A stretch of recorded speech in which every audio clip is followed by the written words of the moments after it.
Welcome to latest recipes.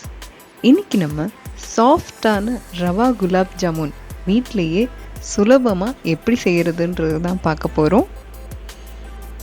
நம்ம வீடியோவை புதுசாக பார்க்குற நண்பர்களுக்கு அன்பு வணக்கங்கள்.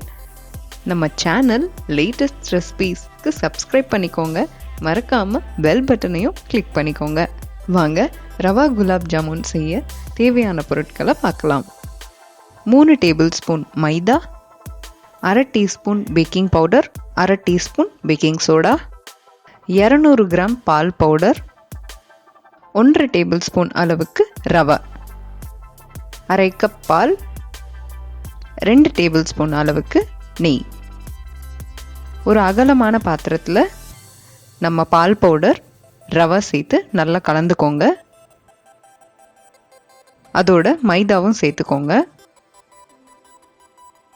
பேக்கிங் சோடா, பேக்கிங் பவுடர், நெய் சேர்த்து நல்ல மாவோட கலந்து விடுங்க.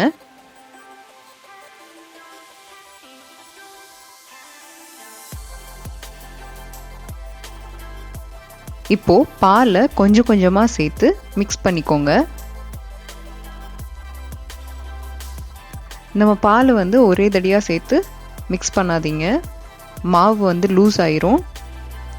அதனால கொஞ்சம் கொஞ்சமாக சேர்த்துக்கோங்க. நம்ம ரவை சேர்த்துருக்கிறதுனால மாவு கொஞ்சம் ட்ரைனஸ் கொடுக்கும். அதனால கொஞ்சம் கொஞ்சமாக பால் சேர்த்து மிக்ஸ் பண்ணிகிட்டே வாங்க.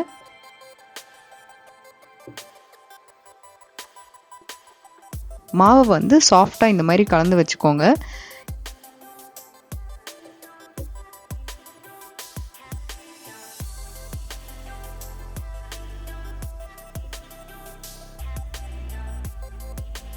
நான் இதில் கொஞ்சம் பால் எடுத்து வச்சுட்டேன், ஏன்னா இதுவே சாஃப்டான டோ வந்துடுச்சு. இது ஒரு 15 நிமிஷம் ஊறட்டும். ஊறினதுக்கப்புறம் உங்கள் டோ எப்படி இருக்குன்னு பாருங்கள். ரொம்ப ட்ரையாக இருந்ததுன்னா இன்னும் கொஞ்சம் பால் சேர்த்து கொஞ்சம் மிக்ஸ் பண்ணி விட்டுக்கோங்க. இல்லை பதம் சரியாக இருக்குன்னா நீங்கள் பால் சேர்த்துக்க வேண்டாம். இங்கே எனக்கு மாவு சரியான கன்சிஸ்டன்சிக்கு வந்துடுச்சு. இப்போது சின்ன சின்னதாக இந்த மாதிரி நம்ம உருட்டி எடுத்து வச்சுக்கலாம்.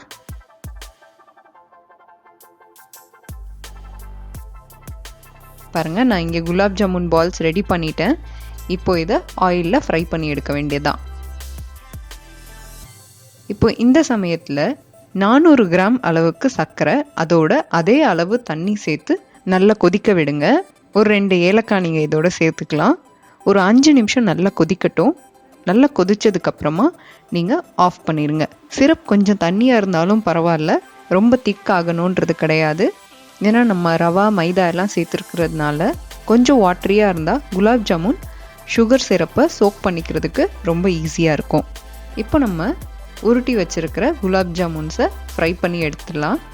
எண்ணெயை லோ ஃப்ளேம்லேயே வச்சு ஃப்ரை பண்ணுங்கள். மீடியம் ஃப்ளேம்க்கோ ஹை ஃப்ளேமில் வச்சு ஃப்ரை பண்ணாதீங்க, இல்லைன்னா உங்களுக்கு சென்டரில் மாவாக இருக்கும். நல்ல பொன்னிறமாக ஃப்ரை பண்ணி எடுத்துக்கோங்க.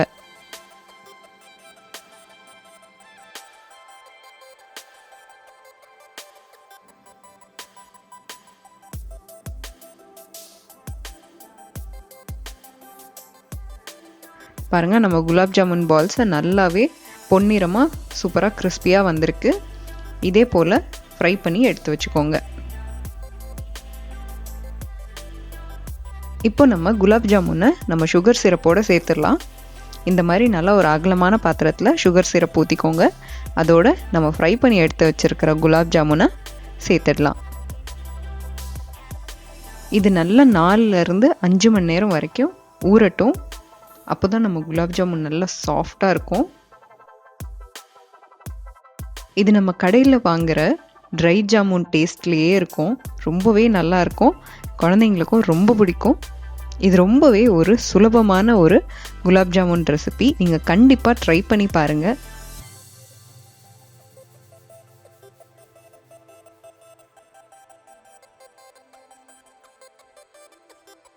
வாவ், குலாப் ஜாமுன் யம்மியாக வந்திருக்குங்க. நல்லா சாஃப்டாக சுகர் சிரப்போட சூப்பராக இருக்குது.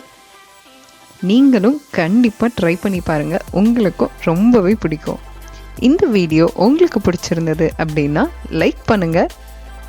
லேட்டஸ்ட் ரெசிபி சேனலுக்கு மறக்காமல் சப்ஸ்கிரைப் பண்ணிக்கோங்க.